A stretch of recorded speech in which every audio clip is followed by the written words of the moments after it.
स्वागत। सुधागड एज्युकेशन सोसायटीचे केआ बांठिया माध्यमिक विद्यालय व NN पालीवाला ज्युनियर कॉलेज नवीन पनवेल सादर करीत आहे शैक्षणिक व्हिडिओ।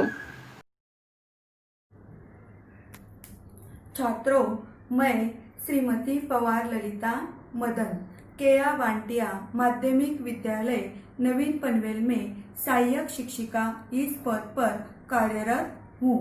छात्रों, आज हम देखने वाले हैं कक्षा 10वीं पाठ क्रमांक 5। पाठ का नाम है गोवा जैसा मैंने देखा। इस पाठ के लेखक है विनय शर्मा। छात्रों, इस पाठ की पहली तासिका में हमने देखा गोवा का वातावरण, बेनालियम बीच की विशेषता। अब हम देखेंगे गोवा के अंजुना बीच की विशेषता, कलिंगवुड बीच की विशेषता, गोवा के त्योहार। तो चलो छात्रों, चले फिर से गोवा। सबसे पहले हम अंजुना बीच पहुंचे। गोवा में छोटे बड़े करीब 40 बीच है, लेकिन प्रमुख 7 या 8 ही है। अंजुना बीच नीले पानी वाला, पथरीला, बहुत ही खूबसूरत है। इसके एक और लंबी सी पहाड़ी है जहाँ से बीच का मनोरम दृश्य देखा जा सकता है। समुद्र तक जाने के लिए थोड़ा नीचे उतरना पड़ता है। नीला पानी काले पत्थरों पर पछाड़ खाता रहता है। पानी ने काट काट कर इन पत्थरों में कई छेद कर दिए हैं, जिससे ये पत्थर कमजोर भी हो गए हैं। साथ ही समुद्र के काफी पीछे हट जाने से कई पत्थरों के बीच में पानी भर गया है। इससे वहाँ काई ने अपना घर बना लिया है। फिसलने का डर हमेशा लगा रहता है, लेकिन संघर्षों में ही जीवन है, इसलिए यहाँ घूमने का भी अपना अलग आनंद है। यहाँ युवाओं का दल तो अपनी मस्ती में डूबा रहता है, लेकिन परिवार के साथ आए पर्यटकों का ध्यान अपने बच्चों को खतरों से सावधान रहने के दिशा निर्देश देने में ही लगा रहता है। छात्रों, दिशा निर्देश इस शब्द का अर्थ है सूचना। मैंने देखा कि समुद्र किनारा होते हुए भी बेनालियम बीच तथा अंजुना बीच का अपना अपना सौंदर्य है। छात्रों, हम बेनालियम बीच और अंजुना बीच, इन दोनों बीचों की विशेषता देखेंगे। देखो छात्रों, पहले हम देखेंगे बेनालियम बीच की विशेषता। बेनालियम बीच की पहली विशेषता है बेनालियम बीच रेतीला तथा उथला है। बेनालियम बीच की दूसरी विशेषता है यह मछुआरों की पहली पसंद है। इस बीच की तीसरी विशेषता है यहाँ सुबह सुबह बड़ी मात्रा में मछलियाँ पकड़ी जाती है। यह सारी मछलियाँ स्थानीय बाजारों में ही बेची जाती है, इनका निर्यात बिल्कुल भी नहीं होता। छात्रों, अब हम देखेंगे अंजुना बीच की विशेषता। अंजुना बीच की पहली विशेषता है अंजुना बीच गहरा और नीले पानी वाला है।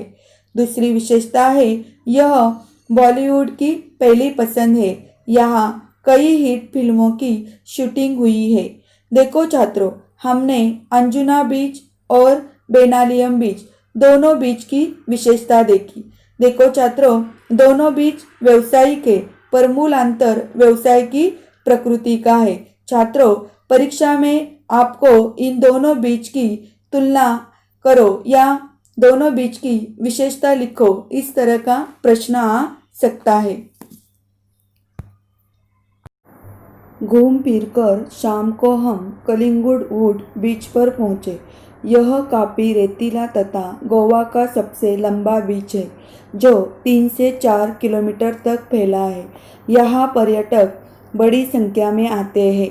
यही कारण है कि यह स्थानीय लोगों के व्यवसाय का केंद्र भी है।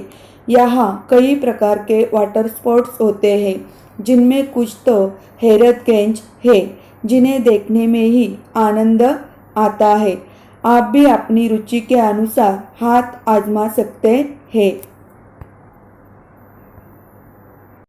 मैंने कई खेलों में हिस्सा लिया, लेकिन सबसे अधिक रोमांच पैराग्लाइडिंग में ही आया। काफ़ी ऊंचाई से अथाह जलराशि को देखना जितना विस्मयकारी है, उतना ही भयावह भी। दूर दूर तक पानी ही पानी। तेज हवा और रस्सियों से हवा में लटके हम यानी मैं और मेरी पत्नी यानी छात्रों, लेखक और लेखक की पत्नी दोनों डर भी रहे थे और खुश भी हो रहे थे। डर इस बात का था कि छूट गए तो समझो गए पानी में, और खुशी इस बात की थी कि ऐसा रोमांचक दृश्य पहली बार देखा, सचमुच अद्भुत। हम यहाँ 4-6 दिन रहे, लेकिन हमारी एक ही दिनचर्या रही। सुबह जल्दी उठना, फटाफट नाश्ता करना और दिन भर घूम फिर कर थक कर शाम को रिसोर्ट आकर थकान मिटाने के लिए पूल में तैरना। एक दिन कोलवा बीच पर हमने बोटिंग का भी आनंद लिया। यहाँ हमने डॉल्फिन मछलियाँ देखी। हालांकि ये छोटी थी, पर बच्चों ने अच्छा आनंद लिया। इस दौरान यहाँ नवरात्रि तथा दशहरा पर्व मनाने का सौभाग्य भी प्राप्त हुआ। उत्तर भारत में जिस तरह हर घर तथा गली मोहल्ले में माँ दुर्गा की घट स्थापना कर तथा लड़कियों द्वारा गरबा कर पर्व मनाया जाता है, ऐसा ही यहाँ भी होता है। रावण का पुतला कहीं भी नहीं जलाया जाता है।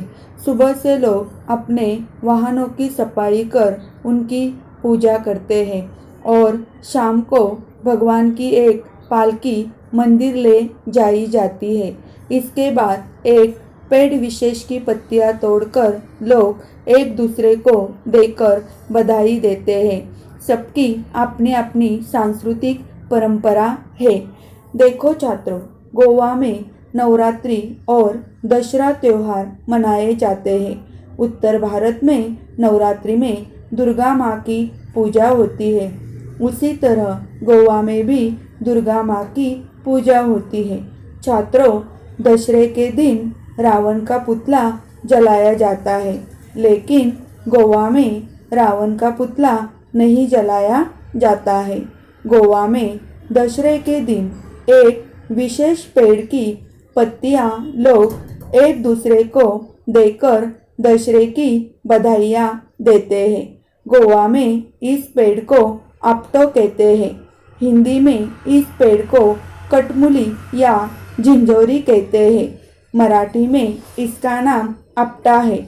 महाराष्ट्र में भी इस पेड़ की पत्तियां देकर एक दूसरे को लोग बधाई देते हैं। इतने कम दिनों में मैं गोवा को पूरा देख समझ तो नहीं पाया, पर इतना जरूर समझ गया कि पश्चिमी फैशन और सभ्यता में रचा बसा होने के बावजूद यह भारतीय संस्कृति को पूरी तरह से आत्मसात किए हुए है। पर्यटक फैशन के रंग में कुछ देर के लिए भले ही स्वयं को रैंक कर चले जाते हो, लेकिन स्थानीय लोग अपनी सांस्कृतिक परंपरा की उंगली आप भी पकड़े हुए हैं। देखो छात्रों, गोवा में पश्चिमी संस्कृति के अनेक पर्यटक आते हैं, फिर भी यहाँ के लोगों ने अपनी भारतीय संस्कृति को आत्मसात किया है, अपनी भारतीय संस्कृति का जतन किया है। छात्रों, आप तो जानते हो कि भारतीय संस्कृति को सबसे महान संस्कृति माना जाता है।